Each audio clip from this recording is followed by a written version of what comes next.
Hello and welcome to another episode of the Sunday Surefire podcast. I'm your host, the Commish, coming at you right now with a quick recap of the first round of the NFL draft and what it means for the top prospects that were selected in round one and their dynasty outlook as a result.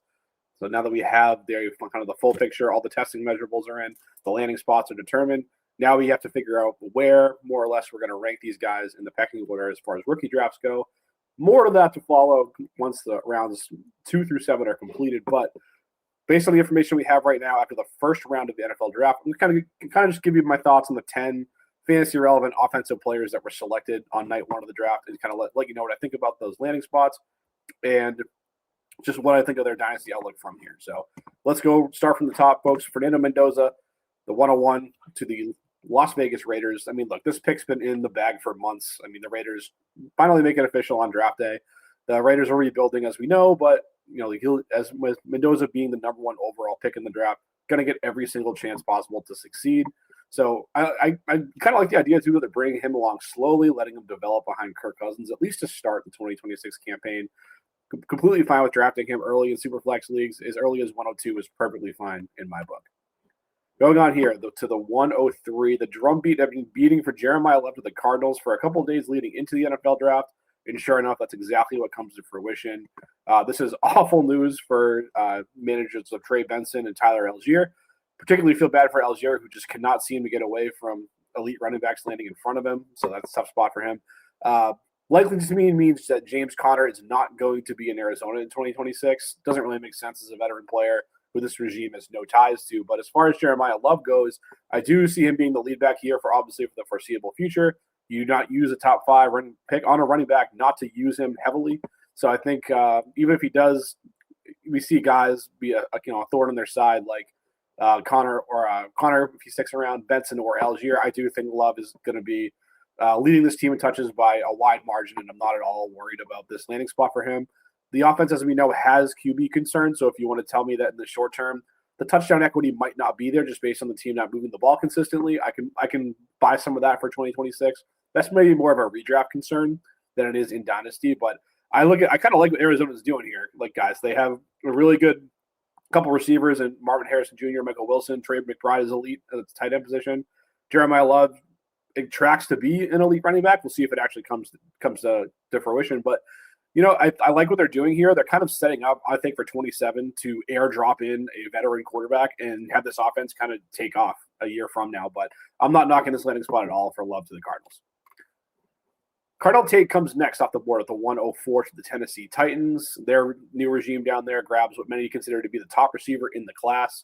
To be honest, there were sexier landing spots for Tate, of course, but I do see a path to fantasy production here. At the end of year one, he showed that he was by the end of year one, I think he can show that he can be the top target in an NFL offense. I just kind of look at the pieces around him and say, okay, we know what Wan'Dale Robinson is. He's a quality slot receiver who can move the ball, get some first downs for an offense. That's fine, but he's always better off as a secondary option. That's not going to change going forward. And Calvin Ridley, still under contract, making a lot of money this season, but he does turn 32 towards the end of this upcoming season. Likely not part of this team's future. And I just love this move for Cam Ward most of all. They just go ahead and give him another weapon and hopefully someone he can develop a chemistry with for the long run. These are two young players, and I think Ward can help winning downfield and kind of utilizing some of Cam Ward's physical tools. I love the idea of grabbing a receiver in the top 5, and I think Tate was the pick, and it'll be a good spot here for him in fantasy. Maybe, even if it doesn't happen right away, I do actually like the spot. There's targets available, and he should be a benefactor of that. Had another receiver come off the board at 108 that was Jordan Tyson ending up with the Saints. This is a nice little landing spot for Tyson. I feel much differently about the Saints today than I did a year ago at this time, just based on what I saw from Tyler Shuck to close out the 2025 campaign. And I do kind of like the fact that Tyson can kind of slot in behind Chris Olave as the number 2 receiver. Doesn't have to be an alpha receiver that defenses are keying in on from day one. I think that's a good spot for him. I think he complements Chris Olave pretty well. To be honest with you, I trust Kellen Moore to get the most out of Tyson's skill set. And I just think that it's going to be a fun time watching him down in New Orleans. And he's likely going to be a top 5 pick in just about every dynasty league out there. Now, the shock of the draft is the next player we're going to talk about here. The 113, Ty Simpson went off the board to the Rams. There was some speculation whether or not he was going to even be a first-round pick, and more or less he goes in the top half of round 1. But the Rams, they show with their actions that they believe in him. Put an end to that discussion real quick if he was going to be a day one or a day two guy. But, I think if you're a Simpson supporter, this is an ideal landing spot. He gets to learn behind McVay and learn under McVay and behind Stafford for at least one season before eventually he'll get his chance and he'll have a real shot to carve out a role for himself and have a long NFL career if he does, if he pans out in the system. So I'll be honest with you guys, I was not the biggest believer coming into the process. I'm still not the biggest believer in the player himself, but I can't argue this landing spot. Like it's a really good fit, and if anyone's going to get the most out of him, it's Sean McVay, assuming he sticks around for the long run too, to get the most out of Ty Simpson. And I think just given this spot here, he has to be vaulted up to a first round pick, definitely in Superflex formats. So best thing that could have happened for Simpson by a mile. Now, I've been pretty even keel so far at a lot of these landing spots, but I'm about to get really negative with this one. It's Kenyon Sadiq came off the board at the 16th overall pick to the New York Jets. The Jets QB situation is a mess. Geno Smith wasn't the answer in New York 13 years ago. He's not going to be the answer in 2026 either. Spoiler alert, folks. If you're a Jets fan, you've lived this QB carousel your whole life. It's not going to get any better. Sorry, folks. But beyond that, he's going to be playing behind Garrett Wilson in the pecking order. The players that they had in that role a season ago were nowhere near the fantasy radar. The Mason Taylors of the world, the Adonai Mitchells of the world were guys that would flash every once in a great while, but no one you could start with any degree of consistency. And even though I do think that Sadiq is an upgrade in talent to those players, I'm just skeptical overall in this Jets regime. And in typical Jets fashion, they go ahead and draft tight end in round one after using their second rounder on Taylor a season ago, so he already looks like he's a bust. At least for the duration of his career, was going to stay in New York. So I do still believe in Sadiq's talent, but you're likely going to need to exercise patience with him going into your dynasty drafts. And he's likely going to be someone who goes between like 105 and 107 in tight end premium formats. But I can see him falling to the late first, depending on how the rest of this draft pans out in non-premium formats. So stay tuned on this one, but tough landing spot for Sadiq. All right, now let's get back to some positive vibes here. Next guy was the 20th overall selection. Mekhi Lemon ends up with the Philadelphia Eagles. And as we all know, guys, like A.J. Brown is not going to be on this team much longer. He's going to be likely ahead to the New England Patriots in early June.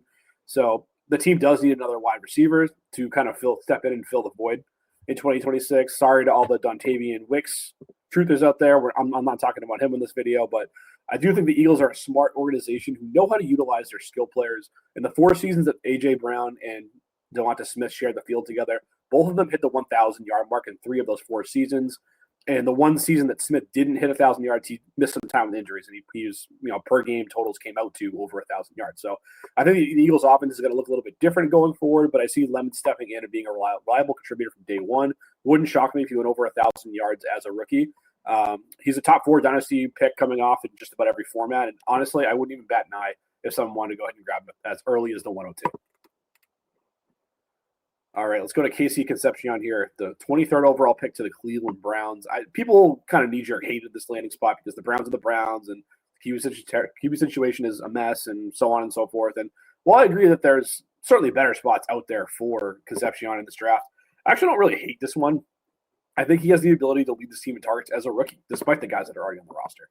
And where his game isn't necessarily like a ton of deep routes and running things developing down the field, I'm a little bit less concerned with the guys that were throwing him the ball in Cleveland, whereas I think he wins in the short and intermediate areas in the field. And I trust Todd Monken enough as a play caller to scheme up enough touches to get their first-round pick involved.